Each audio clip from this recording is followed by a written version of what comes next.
एक बार कृष्ण जी और उनके बड़े भाई दाऊ रास्ते से कहीं जा रहे थे। रास्ता काफ़ी लंबा था। जंगल तक पहुंचते हैं तो रात हो जाती है। तभी कृष्ण जी को लगा कि इस जंगल से चलना उचित नहीं होगा। उन्होंने दाऊ भैया से कहा, क्यों ना आज रात यहीं गुजार लेते हैं। तभी दाऊ जी कहते हैं, कृष्णा मुझे तो नहीं लगता कि जंगल में रुकना सही होगा। पता नहीं जंगल में कैसे कैसे जानवर एवं राक्षस रहते होंगे। तभी कृष्ण जी कहते हैं, अरे दाऊ भैया कैसी बातें कर रहे हैं। दाऊ जी कहते हैं, रात्रि काफ़ी लंबी होगी, नींद भी आएगी। ये बातें तो सही कहा भैया आपने, परंतु क्या दाऊ भैया। कृष्णा क्यों ना ऐसा करें कि एक बार तुम सो जाना, मैं पहरा दूंगा, और एक बारी मैं सो जाऊंगा, तुम पहरा देना। कृष्ण जी ने कहा, वाह दाऊ भैया, आपने तो बड़ी अच्छी बातें कही। अब सबसे पहले दाऊ जी पहरा देते हैं और कृष्ण जी सो रहे होते हैं। तभी अचानक एक राक्षस आता है।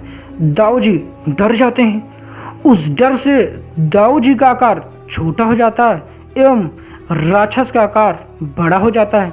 धीरे धीरे वो राक्षस दाऊ जी के और करीब आता है। राक्षस का आकार और बढ़ जाता है, दाऊ जी का आकार और छोटा हो जाता है। राक्षस और करीब आता है, दाऊ जी और डर जाते हैं। राक्षस का आकार और बढ़ जाता है, दाऊ जी और छोटे होते हुए चले जाते हैं। अंततः दाऊ जी इस डर के कारण कृष्णा कहते हुए मूर्छित हो जाते हैं। तभी कृष्ण जी सोचते हैं कि लगता है कि दाऊ भैया ने मुझे आवाज़ दी।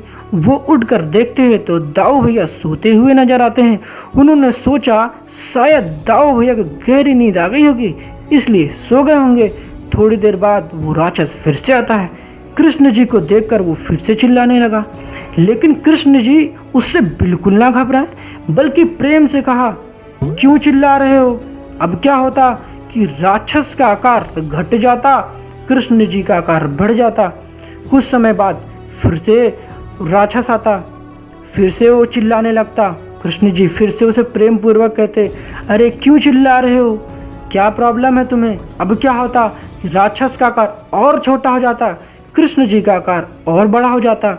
अब कृष्ण जी क्या करते, उस राक्षस को अपनी हथेली पर रखते और अपने कमर में बांध लेते। सुबह हो जाती। दाऊ जी उठते ही कृष्ण जी को कहते, कृष्णा तुम्हें पता है कल रात को यहाँ एक बड़ा राक्षस आया था। तभी कृष्ण जी कहते हैं, दाऊ भैया क्या आप इसी राक्षस की बात कर रहे हैं। दाऊ भैया ने कहा कि अरे हाँ, जब मैंने इसे देखा था तब तो बहुत बड़ा था, ये इतना छोटा कैसे हो गया। कृष्ण जी ने कहा कि जब हम किसी समस्या का सामना करने के बजाय उसे भागने की कोशिश करते हैं तो वो समस्या हमारे सामने और बड़ा हो जाता है, और वहीं दूसरी तरफ जब हम किसी समस्या को प्रेम पूर्वक शांति एवं समझदारी से करते हैं तो हमारे सामने और छोटा हो जाता है। दाऊ भैया कृष्णा जी के इस बात को समझते हैं और उन्हें अपनी मंजिल की तरफ वो दोनों रवाना हो जाते हैं।